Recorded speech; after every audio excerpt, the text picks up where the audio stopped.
O último vídeo terminou a grande viagem, né? Então, o Arthur, ele retorna dessa viagem de mais ou menos 1 ano e 3 meses, 1 ano e meio, que ele fez com seus pais. Vale lembrar aqui que, em troca dessa viagem, ele prometeu ao pai dele que assim que retornassem, ele iniciaria os estudos para se tornar um comerciante, tá?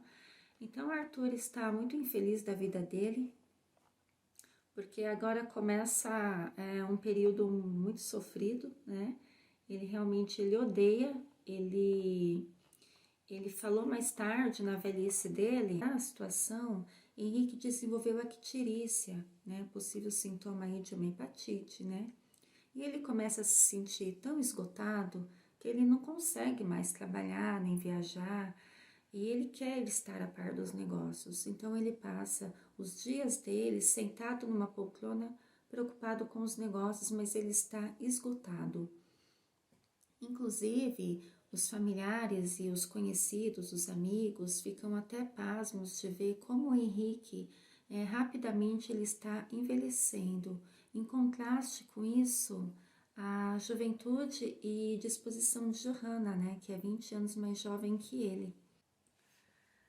A diferença de idade entre eles pesava cada vez mais e não existia nenhum sentimento de amor aí que pudesse aliviar um pouco essa carga. Vale lembrar aqui o que Johanna escreveu, né, logo no seu primeiro ano de casada. Eu não tinha por ele um amor ardente, tampouco parecia ele esperar isso de mim. Bom, numa certa manhã, então, Henrique é encontrado morto, caído, ao lado de uma pilha de fardos, né? Aconteceu que ele foi num depósito que ficava no fundo da residência dele e subiu em cima de uma pilha de fardos, né? Do qual ele caiu no chão. Aí as biografias relatam que poderia ser, sim, algum sintoma de decadência mental ou suicídio mesmo. E Johanna, ela envia cartas então aos familiares e amigos relatando o ocorrido. A morte, a causa da morte, ela fala mesmo que foi uma queda acidental. Mas Henrique ele não tinha nenhum motivo para ir até aquele depósito que ficava no fundo da casa dele. Ele já estava bem cansado, debilitado e, enfim, Arthur acha que foi suicídio. Ele tem, na verdade, ele tem certeza que foi suicídio, mas isso daí, nesse momento, não é discutido entre eles. Isso vem à tona em um outro momento, que eu vou contar depois. Então, a Johanna, ela dispensa também todas as visitas de condolência. Ela não quer ver ninguém, ela não quer nem ninguém por perto, ela não quer ficar falando do assunto, né? Então, é uma forma até aí de abafar o caso, né? Abafa o caso.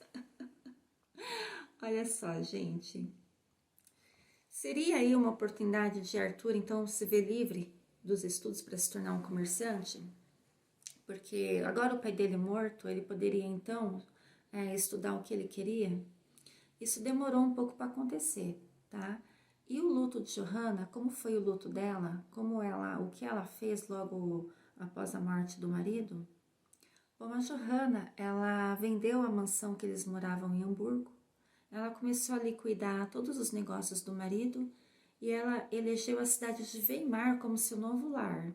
Então ela comprou lá uma propriedade, ela levou a Adele com ela, a irmã mais nova de Arthur, né? E ela deixou Arthur em Hamburgo, vivendo numa pensão, continuando os estudos dele para se tornar um comerciante. Em Weimar, porque Weimar parece que concentrava aí alguns representantes ilustres da cultura e Johanna queria estar nesse meio porque ela tinha lá os planos dela de se tornar uma escritora famosa, tá? E mesmo a mãe de Arthur liquidando boa parte dos negócios do marido e com isso tirando dos ombros de Arthur uma certa carga, ele continuou seguindo a vontade do pai dele. Tá?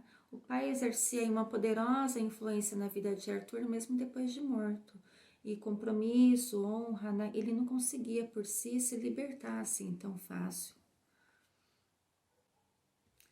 Então, aqui, o que acontece é o seguinte, Johanna está lá, vivendo em Weimar, feliz da vida.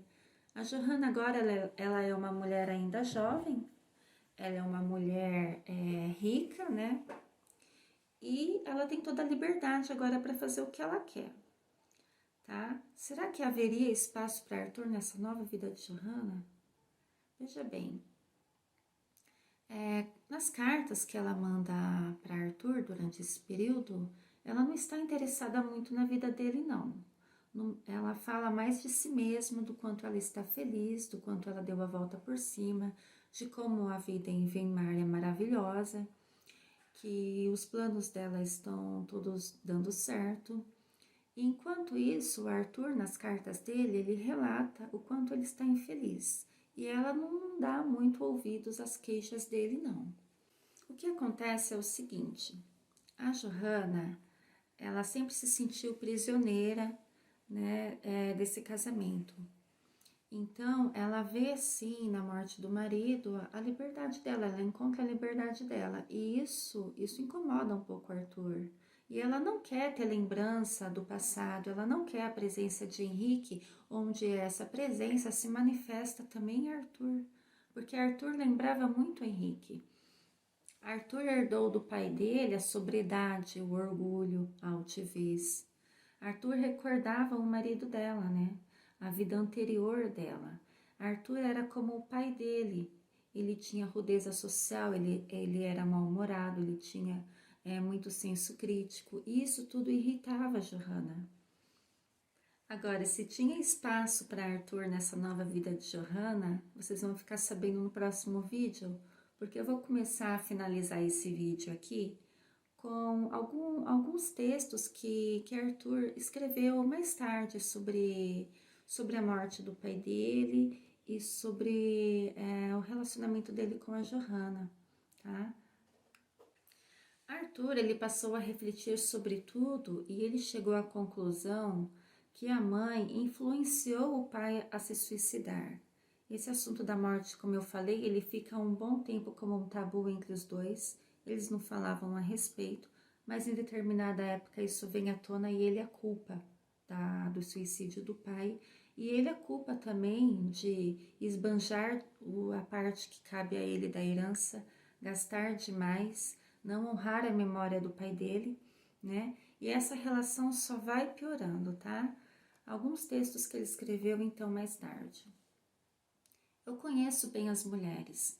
Elas consideram o casamento apenas como forma de adquirir uma posição social. Quando meu pai, doente e infeliz, passava os dias enfermo em sua poltrona, ela o deixava totalmente abandonado, porque somente era atendido por um velho criado. A senhora, minha mãe, dava festas e vivia na sociedade enquanto ele permanecia em isolamento. Ela se divertia enquanto ele atravessava amargos tormentos. Esse é o amor das mulheres. E também, no fundo do coração, as mulheres imaginam que os homens são feitos para ganhar dinheiro e as mulheres para gastá-lo. Se não o podem fazer durante a vida do marido, desforram-se depois de sua morte. Bom, então, no próximo vídeo eu vou relatar como o Arthur conseguiu finalmente se libertar dos estudos para se tornar um comerciante, desse compromisso póstumo que ele sentia com o pai dele. Como se seguiu aí o relacionamento dele com a Johanna, tá bom? Eu aguardo vocês então no próximo vídeo. Até lá!